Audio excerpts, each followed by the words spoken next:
Hello, people from around the universe! I am your host, the Italian Ace, and with this being almost 2 months, like seriously 2 months, since the last Scarlet and Violet trailer, we sure have gotten a lot of new information about the games. And all of it has come from these new leaks that have started coming out last week, really, and have just kept going and going, I guess. Kind of like the Energizer Bunny, I suppose. And actually, I'm gonna make a separate video covering just what I think is going on with all these leaks, because I believe there's more than meets the eye to all of this.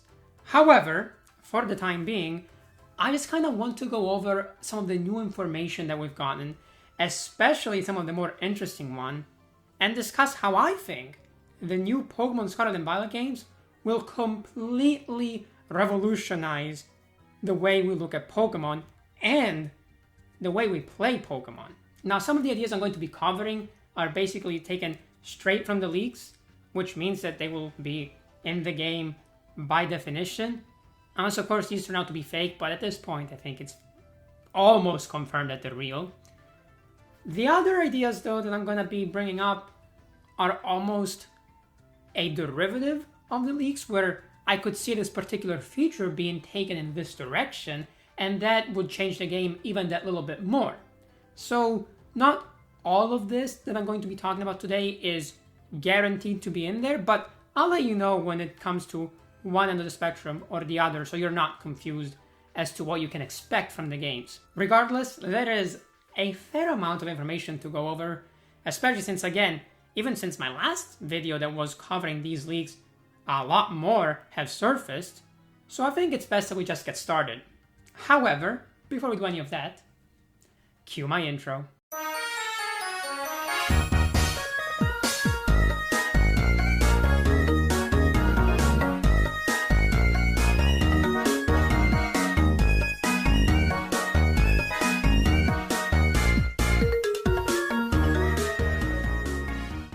So let's start with some of the information that we can get straight from the leaks, and so we can expect to be in the game.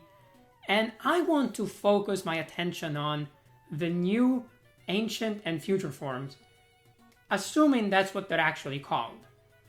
So I believe that with Pokemon introducing this time travel mechanic, even if it is just for Pokemon, they're going to be delving more and more in these alternate forms for every Pokemon. So basically, I think they realized how successful regional forms were, but maybe because they were afraid of them getting stale, or because they wanted to do something new, or maybe just because they wanted to have more Pokedex numbers for the Pokemon in the game, so people who were complaining about the national dex might not complain as much because, hey, look, there's like 700 Pokemon in here.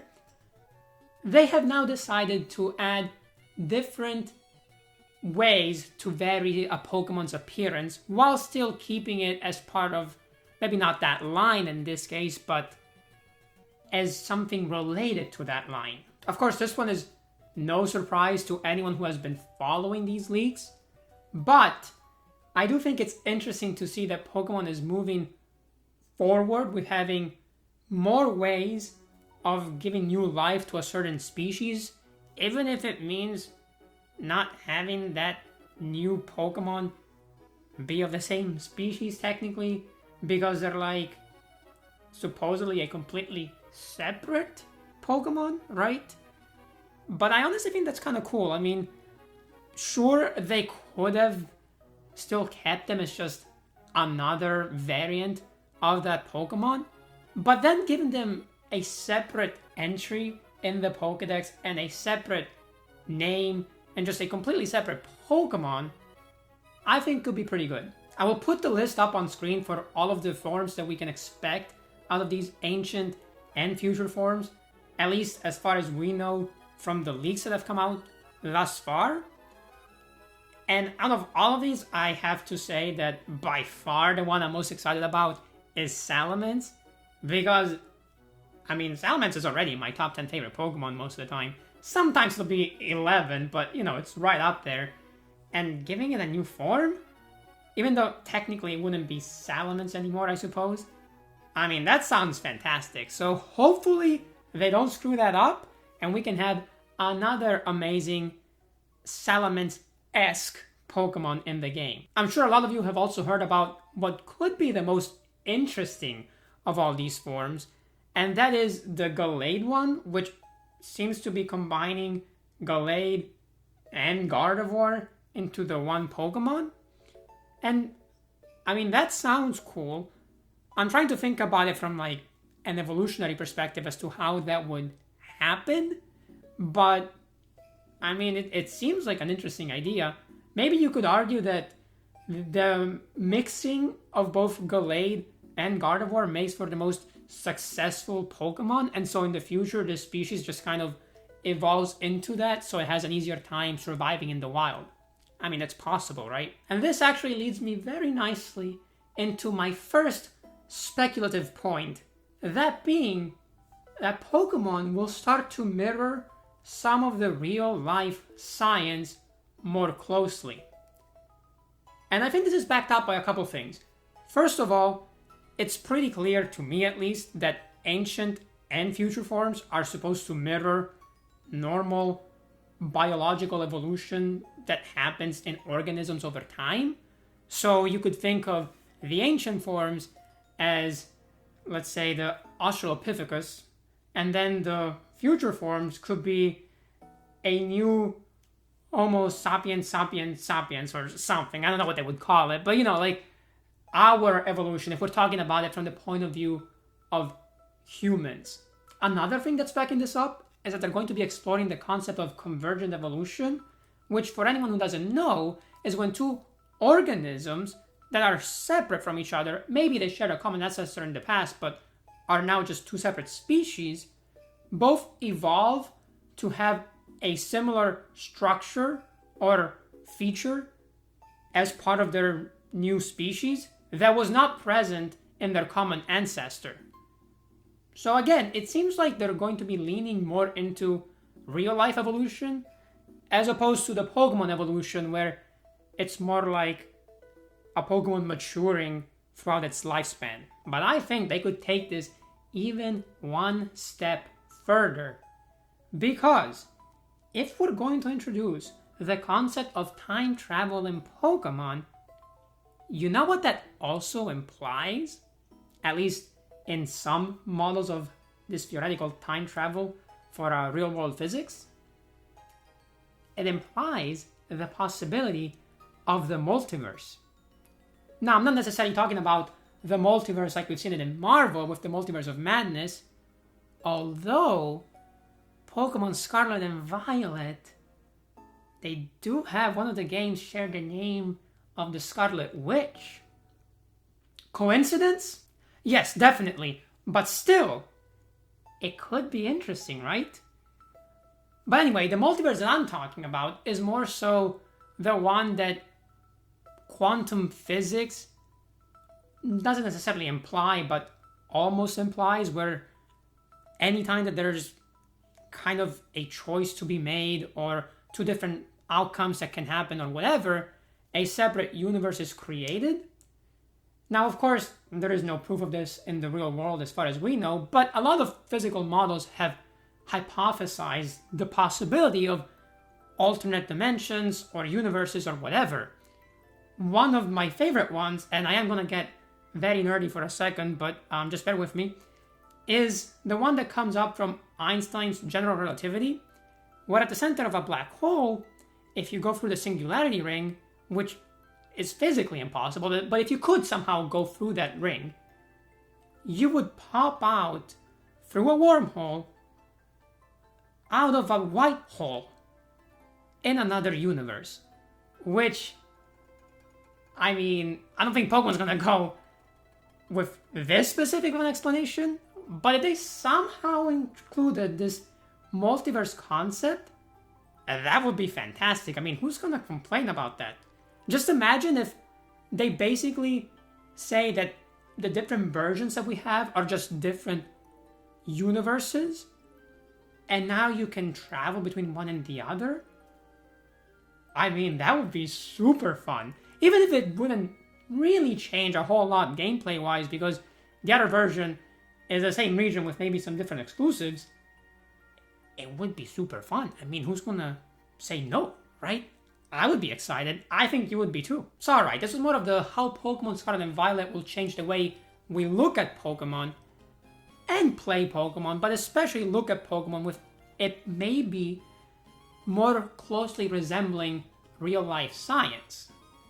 But what about the gameplay aspect? Well, this is all confirmed, at least this first part, and it looks like Scarlet and Violet will have a lot of interesting mechanics in there. One of the best that they're bringing back is Alpha Pokemon, which, yes, that is great. I am super excited to have that. They're also bringing back the mass outbreaks, which, again, really fun. I think it was one of my favorite ways of shiny hunting with a method, so that's gonna be cool. But there's something that's kinda, sorta worrying me, and it comes in the form of this Pokemon. Yeah, in case you haven't heard, Palmy's evolution will apparently have a 1 PP move because it has to be 1 PP, otherwise it would be even more broken. Or they can revive a Pokemon in your party. Yeah. I mean, this sounds like a nightmare. I'm not gonna lie to you. Maybe some people are excited and that's cool, but all I can think about is that you're in a doubles battle, right? And you worked really hard to take out their Zacian, let's say. Or maybe a defensive wall like Celesteela, or whatever, one of these really strong Pokemon. And then they send out this stupid Palmy evolution, and they're like, haha, they're back! Like, what? I mean, either one of two things is going to happen. One, outside of this move, Palmy's evolution is complete garbage, to the point that you still wouldn't run it even with this broken ability. Or two, you're going to have to run this Pokemon in every single competitive team. Every single one. You thought Incineroar was everywhere? You thought Landorus T was everywhere? You thought Rillaboom was everywhere? Yeah, they're gonna be nothing compared to Palmy's evolution. Because if it's even somewhat viable on its own, you have to run it. You just have to. A free revive, it's insane. It's actually insane. You have to run this Pokemon, which, like, does not seem healthy for the competitive meta of the game. And this also leads me into my next point, which is they're already going to have 3 different gimmicks, right? I mean, one of them doesn't seem to be related to battling, it's just this time travel thing. But we have one that's for sure related to battling in the crystallization. And it adds basically another stab boost on top of the normal stab move, right? So it's kind of like Pokemon that use this ability in battle will have adaptability. What if you have this on, like, again, Zacian? I think this would be the best example. Unless you, of course, don't let Zacian use this kind of like they did with Dynamax, but I don't think that would be the case. So you have Zacian use Crystallization. It takes out 2 of the enemy Pokemon before being taken out itself. But then you send out Palmy, and it's back with the Crystallization effect again. Like, this is still speculation here, right? Because maybe when they revive Pokemon that use that ability, they wouldn't still have that boost. Or maybe you can only have this boost for a limited number of turns, or whatever. But I don't know, it just has me a little concerned, you know? Maybe I'm worrying over nothing. Again, maybe this Pokemon is just really bad, and so you still wouldn't run it, even though it has a completely broken move. But part of me is like, I don't know how bad it would have to be for that to be the case. I mean, people were running Smeargle just because it could access Dark Void. Literally, that was the only reason. Like, Smeargle sucks, as a Pokemon outside of that, but people were running it because of how broken the move was. So I can only imagine that unless this Pokemon sucks even more than Smeargle, you're gonna run it. And I don't know, I don't like the idea of having a meta game where you have to run a single Pokemon, like you have to run this.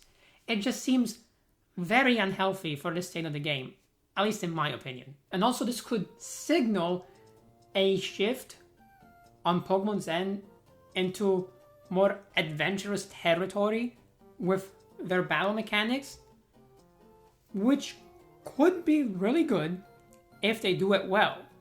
But if we get a bunch of these really broken moves that only one Pokemon has access to, I just don't think that's good for the game. I really don't.